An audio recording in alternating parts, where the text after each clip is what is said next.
우리가 이 하나님을 믿으면 정말 이해할 수 없는 결정을 하실 때가 있습니다.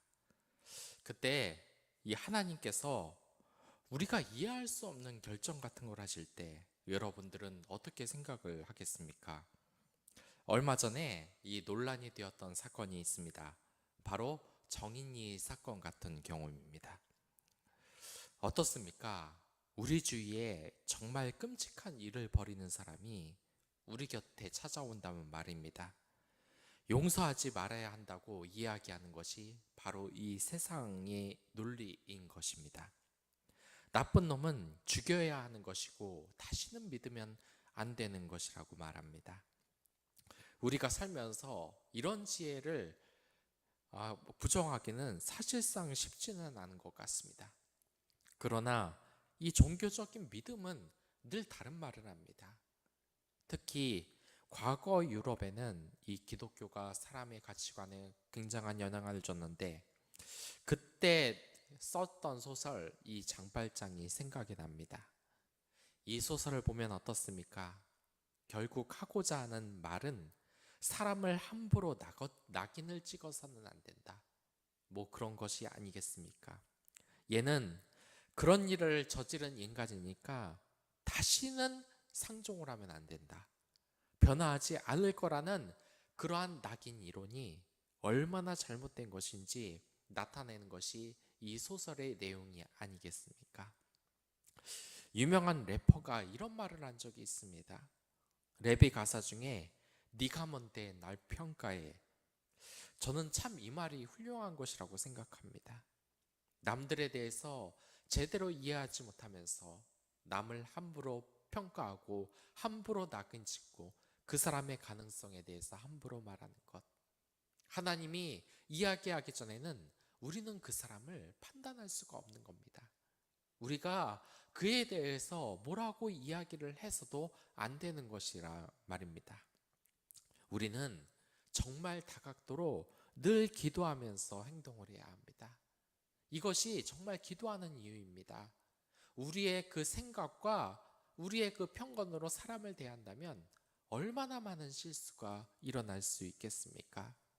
이 성경을 보면 그래서 하나님께서 공정한 재판관이라는 이야기를 하십니다. 왜 이런 이야기가 나왔겠습니까? 우리가 편견을 가지고 있기 때문입니다. 올바른 판결을 내리지 못하기 때문입니다.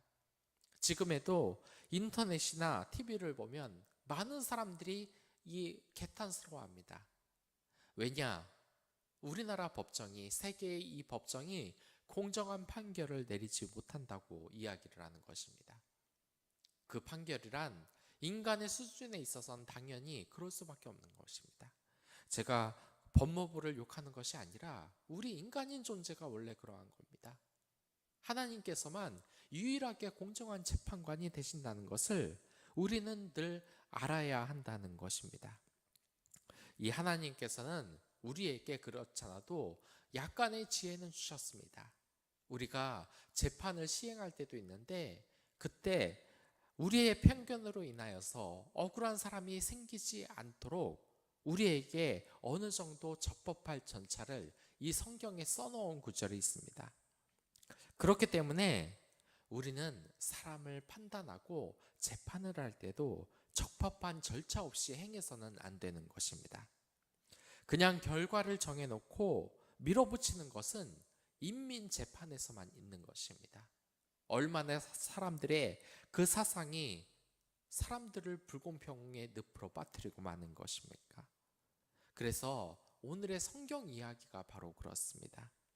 우리가 정말 중요하게 생각해야 할 것은 우리가 맞다고 생각하고 판을 다 짜는 것이 아닙니다.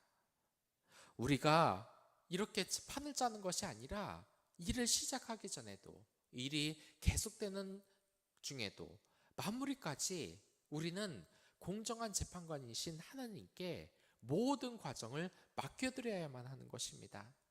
이것이 되지 않는다면 우리는 여전히 편견으로 이 잘못된 재판을 할 수밖에 없는 것입니다. 성경에도 나와 있듯이 오로지 공정한 재판관은 하나님밖에 없다는 겁니다. 오늘 성경 이야기가 바로 그렇습니다. 이스라엘 지파 연합군은 레위인이 자신의 아내의 시체를 12조각으로 낸 후에 나타났습니다. 이 메시지가 뭐겠습니까?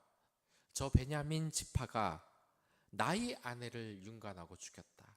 그러한 의미로서 자기 아내의 시체를 12조각으로 내서 각각의 이 지파에 보낼 수밖에 없었던 것입니다.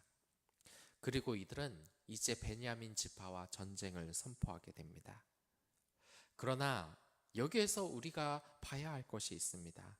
이 전쟁의 결과가 어떻게 됐습니까?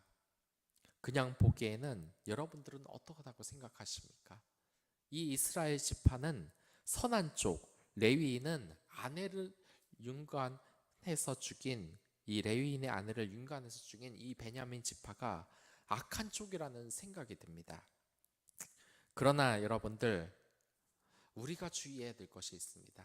이스라엘 지파가 지금 어떻게 행동하는지 보겠습니다. 이 이스라엘 지파가 이제 싸울 결심을 하고 누가 먼저 싸울까 하고 하나님께 누가 먼저 올라가서 베냐민 지파와 싸울 것이냐고 묻습니다. 그랬더니 하나님이 유다 지파가 먼저 올라갈 것을 말씀합니다. 그래서 베냐민 지파를 상대하기 위해 이 유다 지파가 올라갑니다.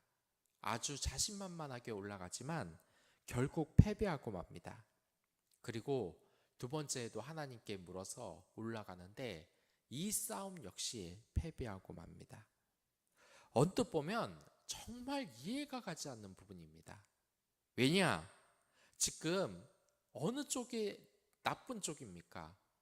베냐민이 죄를 지어서 이렇게 이스라엘이 몰려오지 않았습니까? 그래서 하나님께 묻기까지 했습니다. 누가 올라가냐고. 그래서 하나님께서는 유다 지파가 올라가라고 명령을 하셨는데 지금 패배하고 다시 내려온 겁니다. 왜 하나님께서는 그래도 이 선하다고 하는 이 이스라엘 지파 편을 들지 않으시고 베냐민 지파의 승리를 하게 놔뒀던 것일까요? 하나님 말씀대로 순종한 이 유다 지파가 왜 패배하도록 하셨을까요? 하나님이 지금 말도 안 되는 변덕을 부리시는 걸까요? 하나님은 그러신 분이 아닙니다. 그런데 우리가 이런 신앙생활을 하면서 정말 주의해야 될 점이 있습니다. 그것은 모든 과정을 공정한 하나님께 의뢰하고 우리가 일을 처리해야 된다는 것입니다. 내가 일을 다 저질러 놓고 하나님에게 수습해 달라고 단지 명분이 필요해서 그렇게 하는 것은 하나님을 모독하는 겁니다.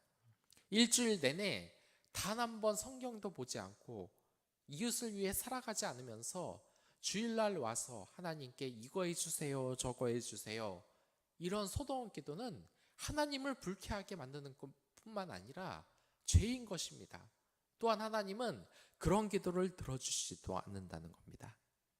우리가 이 사회생활을 하면 무슨 일을 할 때 정말 잘 일하는 것만큼 중요한 것이 뭐냐면 체계를 지키는 것입니다. 내가 어떤 일을 하다 보면 이것을 상관에게 보고를 하고 일을 하는 것과 그렇지 않은 것은 정말 천지 차이입니다. 만약 내가 일을 추진하고 있는데 상관이 이 일을 전혀 모른다. 그래서 당황스러운 상황이 발생을 한다. 그렇다면 저는 아무리 일을 잘해도 일을 잘하는 사람이 아닙니다. 체계를 어긴 사람이고 계속해서 이렇게 일을 한다면 이 회사를 나가야 되는 그러한 책임도 지게 됩니다. 내 상관이 내 일을 모른다. 그렇다면 하나된 회사가 아닙니다. 적법한 절차에 의해서 차근차근 힘을 협력해서 나갈 수 없는 것입니다. 그런데 상관이 그 일을 추진하는지 안 하는지 보고도 안 하고 계속 일을 추진한다. 그건 있을 수 없는 일입니다. 법에 있어서도 마찬가지입니다. 누군가 범죄를 저질렀습니다. 내가 가게를 운영하고 있는데 어떤 사람이 물건을 훔치다가 걸렸습니다. 그러면 어떻게 해야 되겠습니까? 경찰에게 보고를 해야 되는 겁니다. 알려야 하는 겁니다. 누군가 나에게 재산상의 손해를 입혔다. 그런데 상대방은 뻔뻔스럽게 버틴다. 그러면 어떻게 해야 되겠습니까? 내가 직접 칼을 들고 위협을 합니까? 그를 실컷 패가지고 내 기분을 좀 낫게 하면 되겠습니까? 그러면 안 되는 겁니다. 법정에 고발을 하면 되는 것입니다. 그것을 합법한 절차 내에서 해야지, 그렇지 않으면 큰일 나는 겁니다. 저는 다 큰 어른들이 아직도 그런 말을 하는 것을 듣습니다. 내가 저 자식 패버리려고 그랬는데 참았다. 이게 진심은 아니겠죠. 때리긴 왜 때립니까? 때리면 그 사람도 범죄자가 되는 겁니다. 상대방이 미우면 법정에 가서 고발을 하는 것이 적법할 절차지, 누굴 마음에 안 든다고 때린다. 이건 말이 안 되는 겁니다. 당연히 죄를 묻게 되는 것입니다. 그런데 여러분들, 만약에 이런 억울한 일을 겪었다면 너무 괘씸한 겁니다. 똑같이 내 가게에서 물건을 훔치다 걸린 이 도둑을 경찰서에 넘겨야 되는데 내 분이 안 풀려서 실컷 패버리면 어떻게 되겠습니까? 또한 이 상대방이 강도질을 하니까 정당방위로 내가 때릴 수는 있지만 그런 것도 아니고 나를 화나게 했다고 때렸다면 어떻게 될 것 같습니까? 물론 물건을 훔친 죄에 대해서는 이 도둑도 벌을 받게 돼 있는 것이지만 주인도 벌을 받게 돼 있습니다. 왜냐?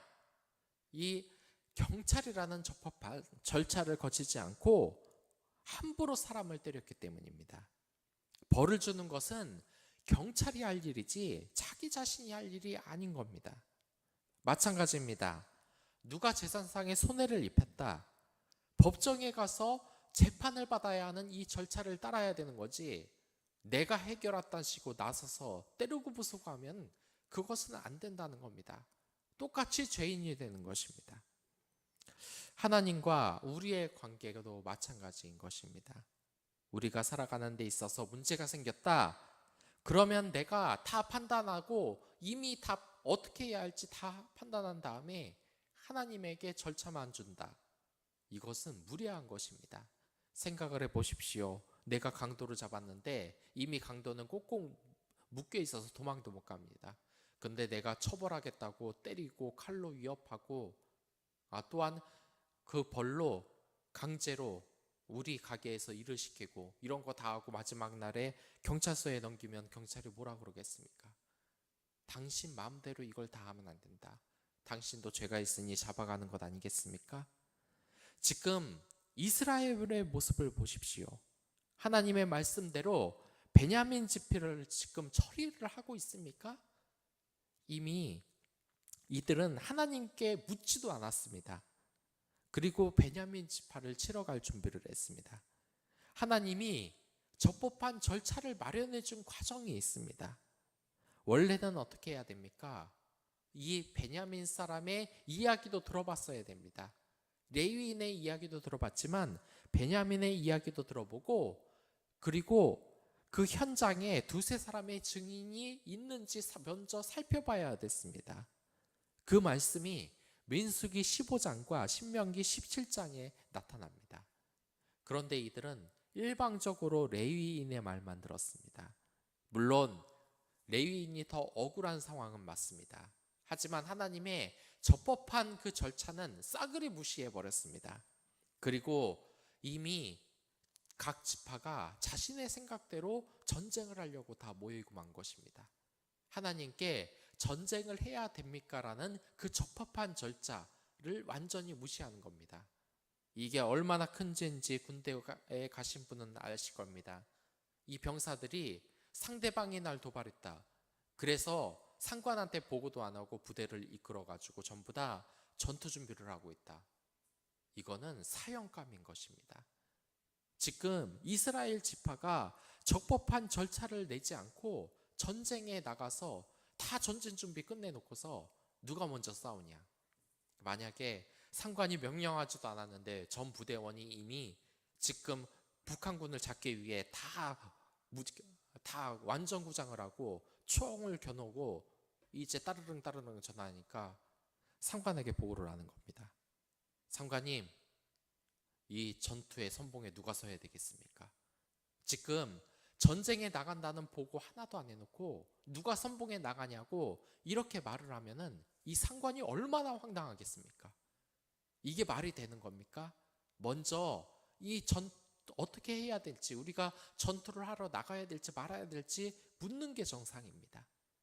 그런데 이미 전쟁 준비 다 해놓고서 지금 현장에 있어가지고, 전쟁터에 있어가지고 누가 선두에 먼저 나갈까요? 라고 물어보면 그 상관의 기분이 어떻겠습니까? 지금 하나님의 의도가 그렇습니다. 너무나 괘씸한 겁니다. 하나님의 그 절차는 싸그리 무시하고 전쟁에서 누가 먼저 나갈까요? 이것만 물어보니까 너무나 괘씸합니다. 지금 하나님이 보기엔 베냐민 집 하나, 이스라엘 집 하나 정말 썩을 대로 썩은 겁니다. 너무나 죄가 큰 겁니다. 그래서 이 유다 지파를 당하게 놔뒀던 겁니다. 이러한 하나님도 결국 용서를 하실 때가 있습니다. 언제냐? 이들이 두 번의 패배로 인하여서 많은 사람이 죽었을 때 이제 진심으로 하나님께 울고불고 잘못했습니다라고 회개를 합니다. 그러자 하나님께서는 이제 전쟁터로 나아가라, 내가 베냐민 지파를 넘겨주시겠다고 약속을 하십니다. 이게 우리가 주의해야 될 점입니다. 여러분들, 제가 주일 설교를 할 때 늘 처음에 시작하는 것이 있습니다. 그것은 묵상 기도입니다. 그때 하는 말이 있는데, 묵상 기도를 하며 일주일 동안 지었던 죄를 회개하시기 바랍니다 라고 말합니다. 우리가 하나님께 나아가기 위해서는 죄를 씻는 절차가 필요합니다. 하나님께 내 죄를 씻고 용서해 달라는 이 절차를 거치고 들어가야 하는 겁니다. 제가 식품회사에 일했기 때문에 이 식품회사에 들어가기 위해서는 꼭 손을 깨끗이 소독을 하고, 그리고 이렇게 바람이 나오는 곳에서 꼭 이 옷을 깨끗이 한 다음에 들어갔어야 했습니다. 왜냐? 깨끗이 안 하면 식품회사 안으로 들어갈 수가 없는 겁니다. 그게 적법한 절차입니다. 그걸 무시하고 들어가면 나중에 법을 어기게 되는 겁니다. 여러분들도 마찬가지입니다. 저도 마찬가지입니다. 우리는 하나님의 적법한 절차를 지금 따르고 있습니까? 하나님이 내 소원을 지금 잘 들어주지 않는다면 우리가 지금 하나님의 이 적법한 절차대로 하나님께 회개하고 마음을 깨끗이 하고 우리의 처음과 중간과 끝을 모두 하나님께 맡기고 있냔 말입니다. 여러분들, 우리가 억울한 일이 있습니다. 어떻게 해야 되겠습니까?